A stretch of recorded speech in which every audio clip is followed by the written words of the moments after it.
जब भी कोई क्राइम होता है हम में से कई लोग ये पूछते हैं कि इसमें नया क्या है। ये तो फला फला के साथ भी हुआ था। लेकिन इस वीडियो में मैं आपको जो क्राइम बताने जा रहा हूं उसे सुनकर आपके कान खड़े हो जाएंगे, क्योंकि आपने अभी तक ये तो सुना था कि फोन पर किसी से ओटीपी शेयर मत करना।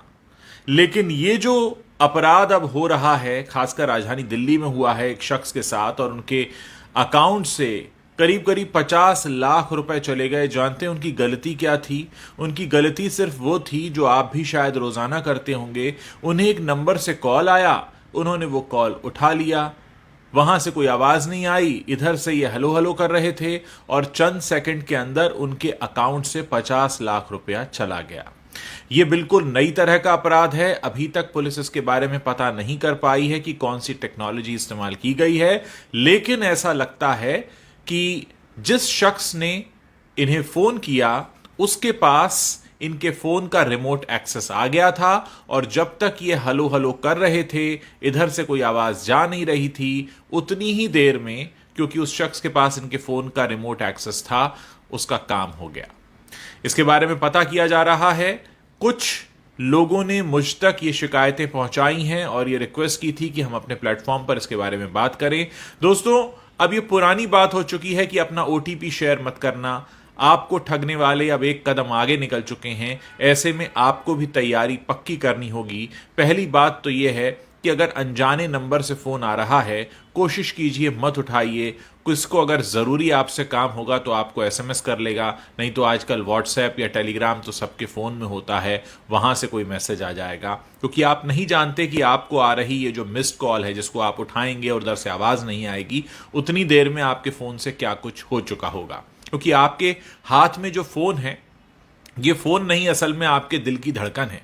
क्योंकि आपका बैंक अकाउंट से लेकर आप किससे मिलते हैं, कहां जाते हैं, कहां खाते हैं, क्या खरीदते हैं, क्या पहनते ओढ़ते हैं, किससे क्या बातें चल रही हैं, सब कुछ इस फोन को पता है। और सोचिए, किसी ने अगर इसका रिमोट एक्सेस ले लिया तो वो आपके साथ क्या क्या कर सकता है। और बहुत सारे लोग तो आजकल पेटीएम और गूगल पे वगैरह जो ई वॉलेट्स हैं उनको भी यूज करते हैं। आप सोचिए कि उन तक भी एक्सेस हो सकता है उस व्यक्ति का। ये बिल्कुल नई तरह का अपराध है, इसके बारे में बात होनी चाहिए। ये जो फोन जिसे हम अपने हाथ में लिए घूमते हैं, जिससे ऐसा लगता था कुछ समय पहले तक कि हम फोन रखते हैं, अब ऐसा लगने लगा है कि फोन ने हमें रखा हुआ है, क्योंकि इसके बिना हम रह नहीं सकते। ये जहां चार्जिंग पे लगता है, हम भी उसके आसपास मंडरा रहे होते हैं, क्योंकि इसके पास हमारी वो जानकारी है जो शायद कई बार हमारे लाइफ पार्टनर और हमारे माता पिता को भी नहीं होती। उतना कुछ जानता है ये फोन। और सोचिए, इसकी एक्सेस अगर किसी और को लग गई तो क्या होगा। इस समय, पिछले कुछ समय के दौरान बहुत तेजी से साइबर अटैक्स के मामले बढ़े हैं।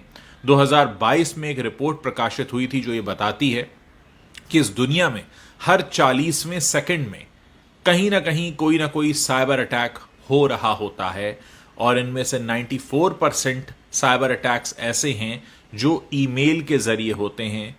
और इस दुनिया की 64% कंपनीज ऐसी हैं जिनमें कभी ना कभी साइबर अटैक तो हुआ ही है।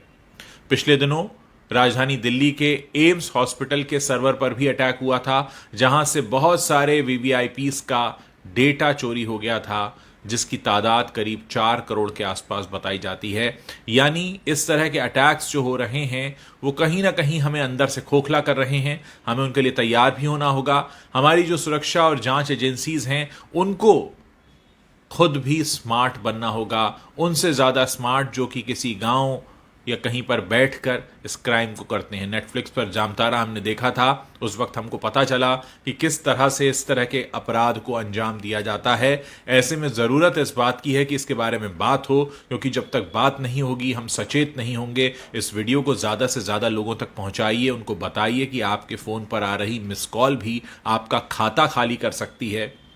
इसलिए बहुत ज़रूरी है कि आप सचेत रहें, और अगर आपके साथ कुछ भी ऐसा होता है तुरंत पुलिस को सूचित करें, क्योंकि आपकी जो गाढ़ी कमाई इस समय बैंक में है, जिसका एक्सेस आपके फ़ोन से होता है, कहीं ऐसा ना हो कि आपको कोई मिस कॉल देकर आपकी वो सारी कमाई चुरा ले। ऐसा हुआ है, राजधानी दिल्ली में हुआ है। सिर्फ 2 दिन पुरानी घटना है। यानी जब एक शख्स को 50 लाख रुपए चुराने में कामयाबी मिल गई हो, और उसका पता लगाना तो दूर लोग उसकी अभी टेक्नोलॉजी ही ना पता कर पा रहे हों, इसका मतलब यह है कि हम सब खतरे के निशाने पर हैं। यानी हमारे आपके फ़ोन पर भी वो नंबर घनघना सकता है, और अगर वो घनघनाया और हमने उठाया और उतनी देर हमने हलो हलो बोला और उतनी देर में हो गया हमारा अकाउंट खाली, तो फिर सोचिए आप कहाँ जाएंगे। पुलिस एक कोशिश कर सकती है, लेकिन तब तक आपकी गाढ़ी कमाई जा चुकी होगी। इसलिए सचेत रहिए, इस वीडियो के बारे में बात करिए, लोगों को बताइए। अभी तो हमें पहला काम ये करना है कि लोगों को बताना है ऐसा हो रहा है। बहुत सारे लोग इस बात को नहीं जानते हैं, और मेरा जो प्लेटफॉर्म है इसका इस्तेमाल मैं इसलिए करना चाहता हूं ताकि ज़्यादा से ज़्यादा लोगों तक ये बात पहुंचाऊं। इस वीडियो को शेयर कीजिए, लोगों को बताइए कि ऐसा भी हो रहा है। अब वो OTP शेयर मत करना वाली बातें हो चुकी हैं पुरानी, अब सब समझदार हो चुके हैं। इसलिए इस तरह का गुनाह और अपराध करने वालों ने नया तरीका निकाल लिया है। इस नए तरीके से फिलहाल बचने का उपाय जो मुझे समझ में आता है वो यही है। हाँ, हो सकता है आप में से बहुत सारे लोगों के लिए थोड़ा मुश्किल होगा कि जिसका भी फ़ोन आ रहा है, अगर आपको उसका नाम नहीं पता है, आपके मोबाइल में वो नंबर सेव नहीं है, तो सामने वाले शख्स को SMS करने दीजिए, सामने वाले शख्स को WhatsApp करने दीजिए। जब आप पक्की तरह से निश्चिंत हो जाएं कि जो सामने वाला शख्स आपको फ़ोन कर रहा है वो जेन्युइन है, आपके किसी जानने वाले का जानने वाला है, या आप उसका नाम पता जानते हैं, तभी वो फ़ोन कॉल उठाइए। क्योंकि अगर आपके साथ ऐसा होता है तो निश्चित तौर पर ये एक ऐसी बात होगी कि पता तो था और फिर भी गलती हो गई। दिल्ली में जिनके साथ हुआ उन्हें तो पता ही नहीं था, उनके साथ ये पहला अभी तक का अपराध हुआ है जिन्होंने पुलिस को सूचित भी किया है, और पुलिस ने एक स्पेशल टीम बनाई है जो उसकी जांच कर रही है। लेकिन अगर किसी एक शख्स के साथ अपराध हो जाए तो हमारी जिम्मेदारी ये बन जाती है कि हम बाकियों को सूचित कर दें ताकि बाकी इस मुसीबत से बच सकें। समाचार जो प्लेटफॉर्म्स होते हैं, या मेरा भी सोशल मीडिया प्लेटफॉर्म है, उनका काम सबसे पहला यही होता है कि लोगों को चेतावनी देना, बताना कुछ नया हो रहा है, आप उससे कैसे बच सकते हैं। जब जानकारी ही नहीं होगी तो बचाव कैसे होगा। पहला स्टेप हम ले चुके हैं, जानकारी ले चुके हैं, अब जानकारी को फैलाना है, लोगों को बताना है ताकि ज़्यादा से ज़्यादा लोगों को हम सुरक्षित कर पाएं।